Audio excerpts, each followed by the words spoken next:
Hello to all you heroic heroes and villainous villains. Today we'll take a look at the 6th Dimension, an 8-player raid introduced with the Legion of Doom DLC. My name is Starry and I'll be your guiding light. There will be ad pools in the hallways leading up to every boss as always. So you'll start off with a few ad pools leading up to the raid's first boss, Warden Lois Lane.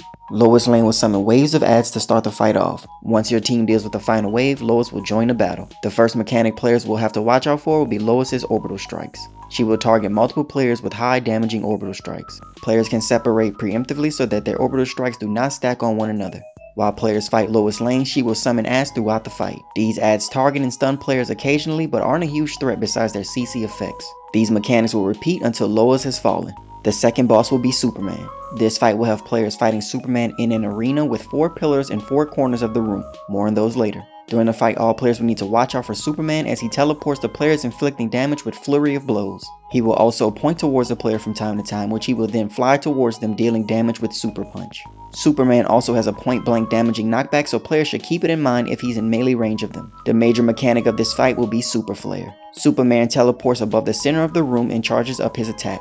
Players must hide behind one of the 4 pillars, cutting off his line of sight. Once he finishes charging, he'll release a room-wide blast that will damage any players not behind a pillar. He will destroy a pillar after every super flare cast. While all these things are happening, Superman will summon statues of various characters. These ads are very much a threat, unlike the ads from Lois Lane's fight. They perform various attacks that consist of both AoE and single target damage. These ads do a lot of damage, so healers should be prepared to constantly shield and heal through the damage, while DPS should be ready to burn them down if they start to overwhelm the group. Once players finally burn down Superman, it's time to face the third boss of the instance, World Forger. First things first, World Forger will summon ads throughout the fight. World Forger will also summon pools of creation throughout the fight that will transform any players who make contact with him. World Forger will occasionally walk over to his anvil to perform energy of creation. He will lift his hammer over the anvil for a short time before striking it, inflicting damage to all players. This damage is unavoidable, but players can mitigate the damage by blocking and or shielding. Hammer Flux is another attack by World Forger that is a channeled wide cone attack that will inflict heavy damage on any player standing in the blast. Players near the affected area will be able to see the range of the attack before it cast. The boss will repeat these mechanics until defeated. The final boss of the raid will be AntiMonitor. This boss is pretty easy, but there are things players will have to watch out for. The first thing to keep in mind will be AntiMonitor's orbital strikes. He will drop heavy damaging orbitals on players just like Lois Lane.